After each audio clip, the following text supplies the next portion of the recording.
Mon premier jour dans une entreprise française. Chapitre 1.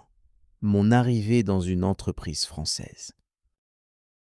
Je n'oublierai jamais le matin où je suis sorti du métro avec mon sac sur l'épaule et mon contrat de travail soigneusement rangé dans une pochette, car je savais que quelques minutes plus tard, j'allais franchir la porte d'une entreprise française dans laquelle je ne connaissais encore absolument personne. Pendant que je marchais lentement vers le bâtiment moderne, entouré de grandes fenêtres en verre, j'essayais de calmer mon stress en me répétant que tout le monde avait déjà vécu un premier jour de travail et que personne ne pouvait tout savoir dès le début. Lorsque je suis arrivé devant l'entrée principale, j'ai regardé les employés qui échangeaient tranquillement entre eux avant de commencer leur journée, et je me demandais si un jour je pourrais moi aussi me sentir aussi détendu et aussi à l'aise dans cet endroit encore complètement inconnu pour moi. Après avoir montré ma pièce d'identité à l'accueil, la réceptionniste m'a souhaité la bienvenue avec un sourire chaleureux. Puis, elle m'a remis un badge d'accès tout en m'expliquant calmement comment entrer dans les différents espaces du bâtiment sans jamais se presser. Quelques instants plus tard, une responsable des ressources humaines est venue me rencontrer et elle m'a accompagné jusqu'à une salle de réunion lumineuse où plusieurs documents étaient déjà préparés sur une grande table, afin que je puisse découvrir tranquillement le fonctionnement de l'entreprise.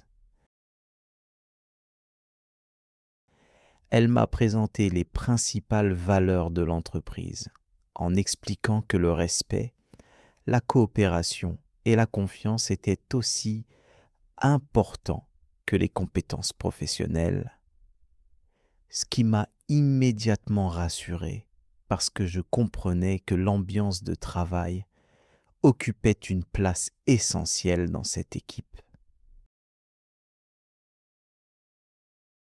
Après cette présentation, nous avons traversé plusieurs bureaux où les employés travaillaient dans un environnement calme.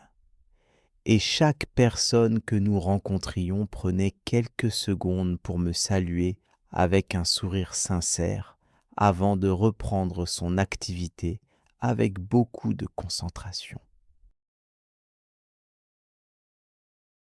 J'ai été surpris de voir que les bureaux étaient organisés de manière simple mais très agréable, avec des plantes près des fenêtres, des espaces pour discuter en équipe et plusieurs salles où chacun pouvait travailler tranquillement lorsqu'il avait besoin de se concentrer davantage. Mon responsable est ensuite venu me rejoindre avec une tasse de café à la main et il m'a expliqué qu'il préférait accompagner personnellement chaque nouveau collègue pendant ses premiers jours afin que personne ne se sente perdu ou abandonné face à toutes les nouvelles informations.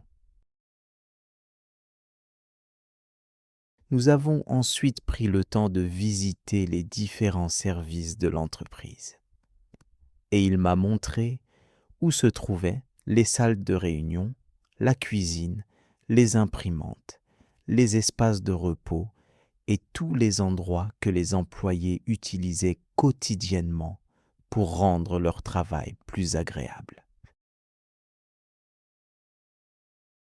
À chaque nouvelle rencontre, je faisais de mon mieux pour retenir les prénoms des personnes qui se présentaient, même si je savais déjà qu'il serait probablement impossible de mémoriser autant de noms différents pendant une seule matinée.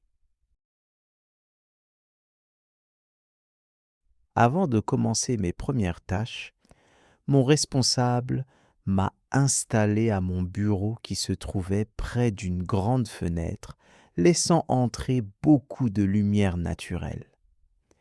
Et il m'a expliqué que cet espace deviendrait peu à peu un endroit où je passerais une grande partie de mes journées.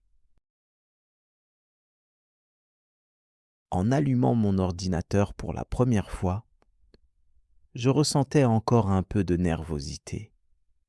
Mais cette inquiétude disparaissait progressivement parce que je voyais autour de moi des collègues disponibles, patients et toujours prêts à aider les nouveaux employés lorsqu'ils avaient besoin d'un conseil ou d'une explication. À la fin de cette première matinée, je me suis rendu compte que mes plus grandes peurs existaient surtout dans mon imagination, car la réalité était beaucoup plus accueillante que je ne l'avais imaginé.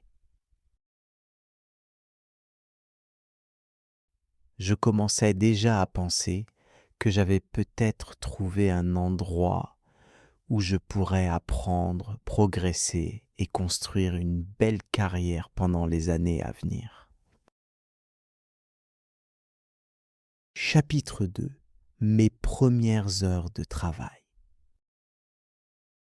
Après le déjeuner pris avec 2 collègues dans une petite brasserie située à quelques rues de l'entreprise, je suis revenu au bureau avec une sensation très différente de celle du matin. La conversation simple et amicale que nous avions partagée m'avait déjà permis de me sentir un peu plus à l'aise dans ce nouvel environnement professionnel. En remontant vers mon étage, j'ai remarqué le bruit discret des claviers, les téléphones qui sonnaient de temps en temps et les discussions rapides près des salles de réunion. Et j'ai compris que chaque personne participait à un travail collectif dont je faisais désormais partie. Mon responsable m'a alors confié une première mission concrète qui consistait à préparer un tableau simple à partir de plusieurs informations reçues par courriel, et il m'a précisé que l'objectif principal n'était pas d'aller vite, mais de comprendre correctement la méthode utilisée par l'équipe. Je me suis installé devant mon écran avec mon carnet ouvert à côté du clavier. Puis j'ai relu attentivement chaque instruction afin d'éviter les erreurs les plus évidentes que l'on fait souvent lorsqu'on découvre un nouvel outil informatique ou une nouvelle façon de travailler. Lorsque j'ai rencontré une difficulté pour trouver certaines données dans le logiciel de l'entreprise, ma voisine de bureau a interrompu quelques minutes son propre travail pour m'expliquer calmement la procédure. Son aide spontanée m'a donné davantage confiance pour poser des questions lorsque cela devenait nécessaire. Pendant l'après-midi, j'ai participé à une courte réunion d'équipe durant laquelle chacun présentait l'avancement de ses dossiers. Et même si je n'avais encore aucun projet important à présenter, mes collègues m'ont invité à expliquer brièvement mon parcours et les missions que j'allais découvrir dans les prochaines semaines. En parlant devant eux, j'ai senti ma voix devenir plus assurée au fil des phrases, car je voyais des regards attentifs et bienveillants plutôt qu'un jugement sévère. Et cette attitude m'a encouragé à participer plus activement aux échanges. Une fois la réunion terminée, j'ai repris ma mission avec davantage de concentration. Puis j'ai vérifié plusieurs fois les chiffres et les informations avant d'envoyer le document à mon responsable, car je voulais montrer que je pouvais travailler avec sérieux même pour une tâche relativement simple. Quelques minutes plus tard, il est venu jusqu'à mon bureau pour me dire que le travail était clair et bien présenté. Puis, il m'a donné 2 conseils pratiques pour gagner du temps lors des prochaines missions et j'ai apprécié qu'il prenne le temps d'expliquer ses remarques au lieu de simplement corriger le document. En fin d'après-midi, plusieurs collègues se sont retrouvés dans l'espace café pour discuter quelques minutes avant de partir. Et nous avons parlé de la ville, des meilleurs endroits où déjeuner et des activités à faire le week-end, ce qui m'a permis de découvrir un aspect plus personnel de la vie de l'équipe. Lorsque j'ai finalement quitté le bâtiment et retrouvé la rue animée, je me suis rendu compte que la tension qui m'avait accompagné depuis le réveil avait presque complètement disparu. Elle avait été remplacée par une fatigue agréable et par la satisfaction d'avoir traversé cette première journée avec plus de calme et de confiance que je ne l'aurais cru possible.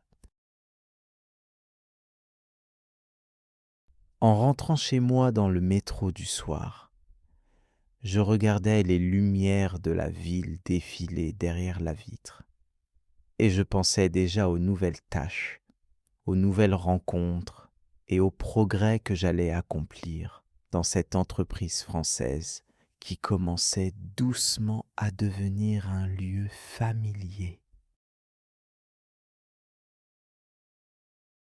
Merci d'être resté jusqu'à la fin. À très bientôt.